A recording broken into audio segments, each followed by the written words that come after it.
혹시 여러분은 2024년 11월 5일에 진행될 대통령 선거에 대해 아시나요? 이번 대선에 출마하는 트럼프와 바이든이 치열하게 경쟁하고 있습니다. 그럼 먼저 미국의 대통령 선거 절차부터 소개해드리겠습니다. 첫 번째 절차로는 코커스와 프라이머리입니다. 코커스는 당원들끼리만 투표를 진행하는 것을 뜻하고, 프라이머리는 27개의 주에서 별도로 시행되는 대의원 선거를 뜻합니다. 대통령 선거 절차로는 첫 번째, 코커스와 프라이머리, 두 번째로는 전당대회로 후보를 확정시킵니다. 세 번째로는 선거인단을 선출합니다. 그리고 마지막 네 번째로는 선거인단의 대통령 투표를 실시하는 것입니다. 많은 전문가들이 이번 대선이 2020년에 시행된 미대선과 비슷하다고 표현했는데요. 두 후보의 지지율과 전문가의 의견을 듣기 전에 트럼프와 바이든의 지금까지 행보를 알아보겠습니다. 먼저 트럼프부터 알아보자면 트럼프는 2020년 선거 조작 혐의와 성추문 혐의 등으로 기소된 적이 있습니다. 트럼프의 선전은 아이오와주 코커스에서 역대 최고 득표율을 얻은 적이 있고 뉴햄프셔 프라이머리에서 승리를 거뒀습니다. 또한 사우스캐롤라이주 프라이머리에서 가장 유력한 경쟁자인 니키 헤일리를 꺾고 공화당 내 높은 지지율로 슈퍼 화요일 공화당 내 압승을 했습니다. 슈퍼 화요일이란 프라이머리인 대의원 선거가 많이 모인 날입니다. 따라서 트럼프는 공화당 유력 대선 후보가 되었습니다. 다음으로는 바이든의 행보입니다. 바이든은 많은 주에서 민주당 프라이머리 선거 중 아무도 지지하지 않은 표의 득표율이 높습니다. 바이든의 성과는 뉴햄프셔 프라이머리에서 최다 지지율을 가졌고 사우스캐롤라이나 미시간주 등 모든 프라이머리에서 압승했습니다. 또한 슈퍼 화요일에 민주당 내 아무도 지지하지 않은 표 득표율이 적었습니다.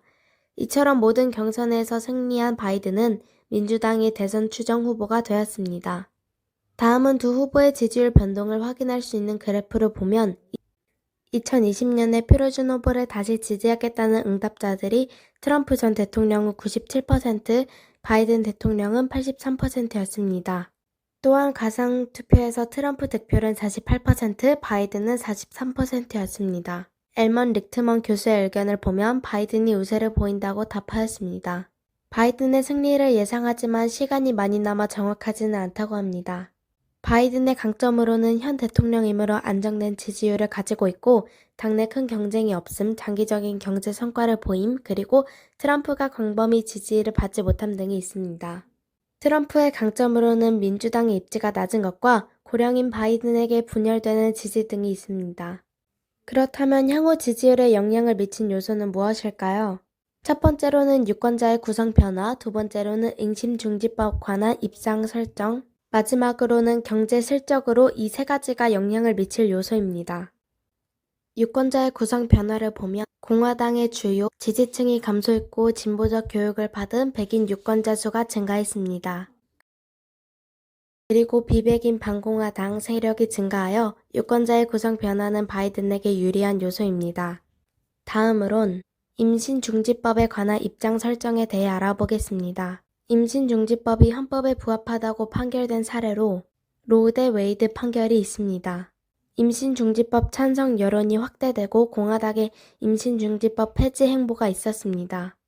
민주당의 다수 의석을 차지하여 결국 임신중지법에 관한 입장 설정은 바이든에게 유리한 것임을 알게 되었습니다. 마지막으로 경제 실적은 현 경제를 배관적으로 보는 여론이 크고 경제 침체로 실업마저 잦아진다면 바이든 정부에게 위기가 일어날 것입니다. 그리고 인플레이션 하락 시 금리가 낮춰지면 경제 상황이 낙관적이게 됩니다. 여기서 미국 소비자 물가지수 상승률표를 보면 미국의 인플레이션은 하락하지만 여전히 안정되지 않았음을 알 수 있습니다. 그러므로 여러 경우가 있어서 아직 예측이 불가합니다. 그럼 트럼프와 바이든의 대선에 영향을 미칠 주요 변수는 무엇일까요? 미시간주 경선 결과에 나타나듯 매우 심각한 상황이 일어나고 있습니다. 국경 문제는 유권자를 교란시키는 또 다른 이슈입니다. 트럼프 전 대통령은 정치적 영향력을 유지하기 위해 이민 법안 통과를 막았지만 바이든 대통령의 메시지는 제대로 전달되지 않고 있습니다. 트럼프 전 대통령의 사법 리스크로는 여러 가지가 있는데 트럼프 전 대통령이 재판을 앞둔 성추문 입막음 사건은 다른 후보와 같은 혐의를 받았다면 세계의 재판이 될 만한 사건이지만 트럼프에겐 매우 다른 기준이 적용되고 있습니다. 많은 공화당원들은 트럼프 전 대통령이 유죄 판결을 받더라도 대통령 자격이 있다고 믿고 있습니다. 트럼프와 바이든의 대선 후 상황으로는 미국뿐만 아니라 전 세계 민주주의 미래의 중추적 선거로 역사에 기록될 것입니다.